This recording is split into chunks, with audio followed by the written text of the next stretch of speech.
Halo teman-teman sekalian, Assalamualaikum warahmatullahi wabarakatuh. Berjumpa kembali ya bersama kami di channel yang membahas tentang dunia perbengkelan, las listrik, dan cat ulang atau revamp.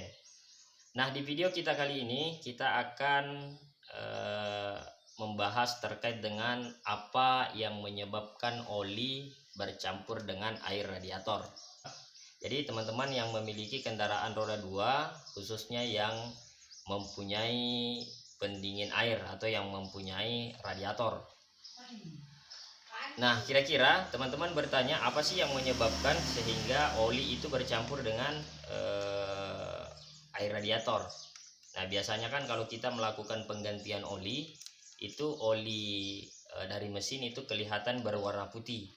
Nah, itulah indikasi atau tanda-tanda oli bercampur dengan air radiator. Nah, terkadang kita agak bingung kalau kemudian oli bercampur dengan air radiator, kira-kira yang rusak itu apanya atau komponen yang bermasalah itu apanya ya teman-teman. Nah, di sini kita akan bahas terkait penyebab oli bercampur dengan air radiator. Teman-teman, di sini saya sudah memiliki sebuah komponen ya. Ini salah satu komponen di bagian mesin yang memiliki pendingin air atau radiator. Jadi komponen ini terdapat pada bagian samping kop silinder teman-teman. Disinilah komponen ini ya, seal ini melengket ya, terpasang.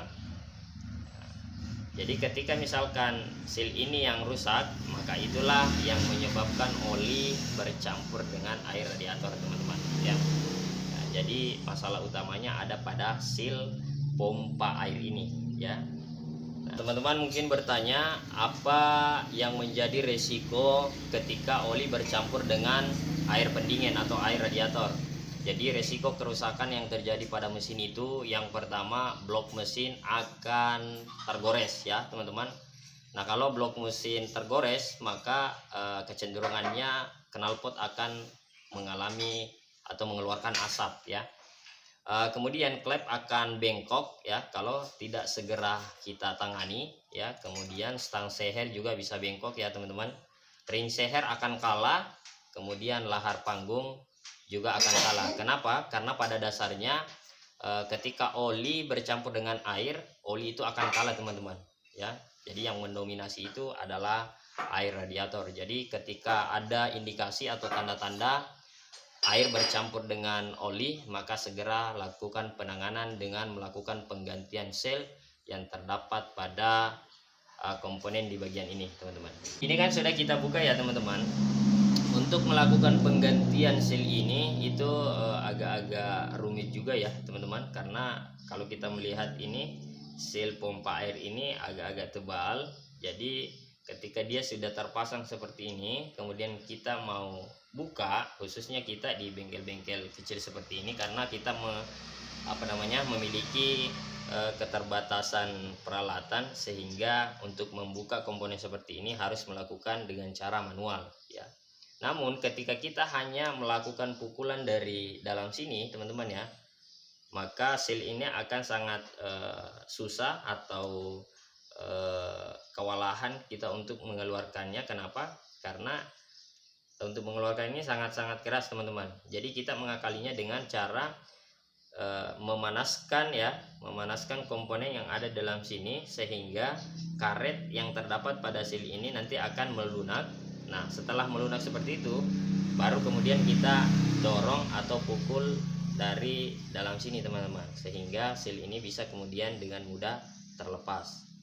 Nah, untuk penggantiannya atau pemasangannya yang baru itu sangat mudah ya teman-teman. Kita langsung saja mencocokkan ya, jangan sampai terbalik ya teman-teman. Jadi posisinya seperti ini ya, ini sangat-sangat berbeda ya. Jadi di sini terlihat perbedaannya. Nah, posisinya itu dia seperti ini ya teman-teman, posisinya seperti ini. Jadi yang ada tanda bacanya ini ya, ada bacanya ini di bagian luar seperti ini. Nah, kemudian nanti masuk pompa airnya seperti ini teman-teman ya, pompa air masuk seperti ini ya.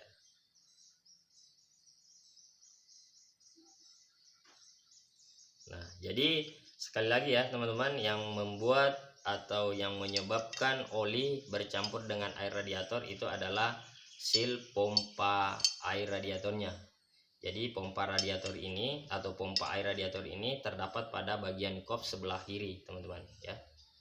Mungkin untuk pemasangannya kita tidak perlu videokan ya teman-teman, karena cara pemasangannya itu sangat simpel sekali. Kita hanya tinggal merapatkan, karena tidak ada top atau tidak ada bagian-bagian yang harus kita sejajarkan untuk melakukan pemasangan ini. Jadi ketika sudah terpasang pompa ini atau sudah terpasang seal ini, maka selanjutnya kita tinggal memasang pada bagian kop sebelah kirinya teman-teman ya. Mungkin untuk video kali ini sekian dulu ya teman-teman, semoga bermanfaat dan ini tidak bermaksud untuk menggurui, semoga bermanfaat. Assalamualaikum warahmatullahi wabarakatuh.